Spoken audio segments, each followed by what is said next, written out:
Hi, I'm Ken Howard, and welcome to Gay Therapy LA. Today, I'd like to talk about gay men and what parts of me must die for other parts to thrive. So, in therapy and coaching, which I do, we often talk about growth, transformation, reinvention. But here's a deeper, more piercing question that can crack open real change. What must die in me so that the next version of me can thrive? It's not morbid. It's not anything bad like that. It's evolutionary, just like a forest fire that burns away dry brush to make room for new, healthier, fresh green growth. Sometimes parts of ourselves, our outdated beliefs, our coping strategies, our personas, even some friendships, must be released for something better to emerge. For gay men, this isn't just a poetic metaphor, it's a lived experience. We live in a world that constantly pressures us to become something other than our authentic selves. And yet, as we shed layers of shame, fear, conformity, or outdated survival tactics, we unlike we unlock new versions of ourselves, stronger, freer, more vibrant. The shed skins of survival mean that many of us grew up hiding our sexuality, our desires, our dreams. Maybe we kept our voices down, literally and figuratively. We avoided eye contact. We shrank into the background so as not to attract attention from school bullies or hostile relatives or teachers who looked the other way while others gave us hell. Sometimes we kept ourselves small to survive.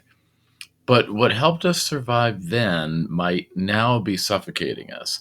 As adults, the play it safe instinct can keep us stuck in unfulfilling jobs, loveless relationships, or hiding our bodies and our sexualities out of habit.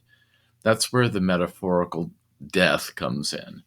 What are the patterns or fears that no longer serve us and only hold us back?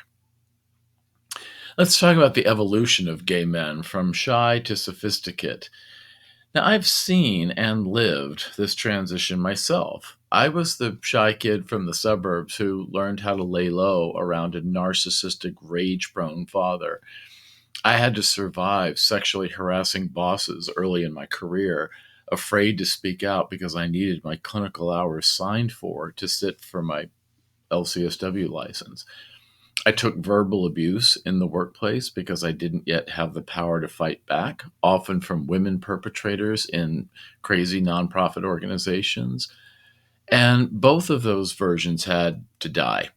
In their place, I became a more assertive self employed professional, a business owner, a certified sex therapist, a mentor, a supervisor, a gay men's mental health advocate, and activist who helps others to stop shrinking, stop hiding, and start building. Many of my clients have had similar journeys. Gay men who start out silencing themselves, enduring homophobia, or limiting their ambitions, only to later bloom into entrepreneurs, executives, activists, artists. They go from entry level employees to financially empowered professionals, from small town boys to urban sophisticates with style and discernment and confidence. Let's talk about how career growth means letting our old selves go. Some gay men that I work with are at a crossroads. They've climbed the corporate ladder and now wonder what's next. Others are building businesses from the ground up, often inspired by my course on the Thinkific platform on gay men starting their own businesses. But to move forward professionally, whether that's stepping into leadership roles for the first time as managers or directors, changing industries, or launching something entirely new, you have to let go of the belief that you're not enough, that you have to be grateful just to be invited. That version of you has to metaphorically die so a more confident, empowered version can take its place. Let's talk about from shame to sexual self empowerment. So, as an ASEX certified sex therapist, I help gay men shed layers of sexual shame that have been imposed by culture or religion or family or past partners. We reclaim desire for ourselves. We unpack kink. We navigate consensual non monogamy or open relationships. We understand better what a fulfilling sex life means for each individual, not what we're told it should be. So, what dies in that process? The belief that your body is shameful, that your desires are wrong, that pleasure is for other people. And what's reborn is a grounded, self affirmed gay man who can embrace his body and his sexuality on his own terms. Sometimes we fear what comes next and sometimes have resistance to change because we're afraid of who we might become if we let go of our old selves, or we're scared of losing what little status we've worked hard to gain. You may have finally hit your stride financially, sexually, socially, and now you're white knuckling it, trying not to lose what you've built. But change is inevitable. We need to accept that. So that brings us back to the old question: what must die in me so the next version of me can thrive? The answer might be subtle. It's a belief or a habit or a relationship or an internalized self image. Or it might be radical, changing jobs or a career or a way of life or a facade. Either way, support can make a big difference. Let's talk about 5 strategies for transformation. So, here's how to navigate the death and rebirth of identity, especially for gay men navigating midlife, success, or reinvention. Tip number 1 is mourn the old you. Even if you're excited about who you're becoming, it's still okay to feel grief for who you were.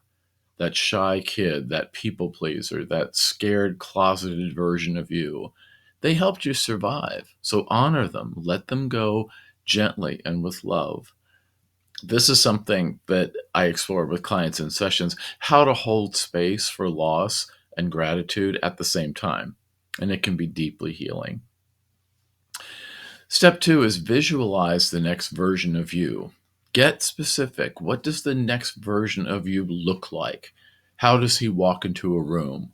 What's his morning routine? What kind of love or sex or friendships or work or colleagues or friends or community surround him? Through some structured vision exercises and personalized growth plans, I help clients give shape to this future self so that it doesn't just stay abstract, but it becomes your new reality. Number 3 is identify your stuck points. So, what outdated beliefs are holding you back? What invisible contracts are you still upholding from childhood or religion or expectations from society? Sometimes we don't even know what's holding us back until we hear ourselves say it out loud. Then we can begin to deconstruct it and dismantle it with tools like journaling or cognitive behavioral restructuring or targeted behavioral changes, replacing one thing with another. The next tip is accept impermanence, because what you have today, your body, your fame, your desirability, all those things will change. Gay men often struggle with aging and relevance, and accepting that things change allows us to evolve rather than cling to the past. When clients are working through this, we often explore identity beyond appearance or beyond status. What legacy are you building in your life? What version of yourself still feels authentic, even as things shift? Tip 5 is to build or rebuild support, whether it's therapy or having trusted peers or a chosen family or a coach or another professional. Transformation requires a support system around you of people who see what you're becoming and believe in that version, even when you can't always believe it yourself. My clients often rediscover community through this work, sometimes after long periods of isolation. And when that community affirms your growth, it accelerates your transformation. Let's talk about from Cinderella to circuit star, then what? Many gay men live a real life Cinderella story. We're bullied or awkward or we're overlooked as boys, only to grow into good looks or social power or sexual capital later in life. You get a personal trainer, you learn to groom yourself, you make good money, maybe even dabble in cosmetic surgery. And suddenly the world sees you differently. But there's a shadow side to that. Some gay men become the new mean girls, judging others, forgetting where they came from, flaunting their status and their looks, while subtly, or maybe not so subtly, demeaning others. They climb the social hierarchy only to get a little too comfortable on top of it. They forget a new generation is always behind them, hungrier, younger, prettier. This isn't a judgment, but it's a caution.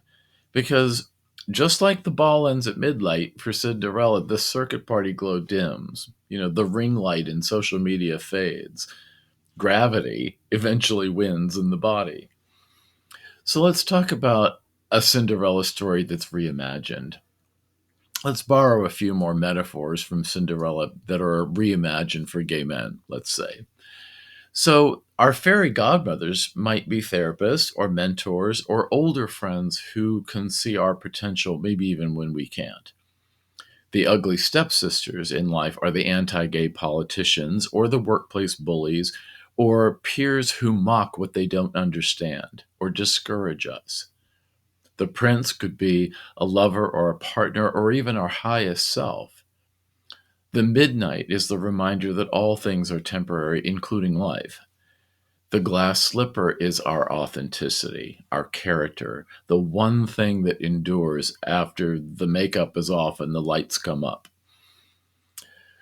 So, do we go from rags to riches to rags? It's not uncommon for gay men to fear losing their hard won place in the world, whether that's based on looks or money or sexual capital or social clout. But losing isn't the same thing as ending. What seems like the end of one version of you may be the spark of something even better.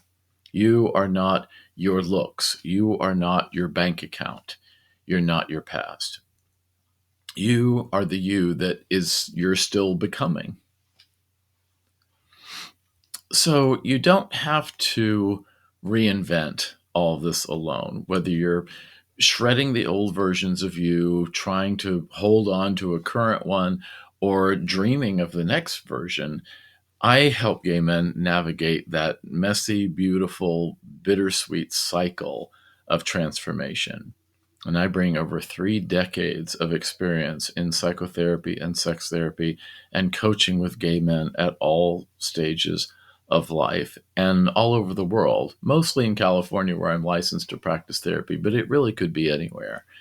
So if you're ready to step into the next version of yourself confidently, consciously, and supported, then let's talk.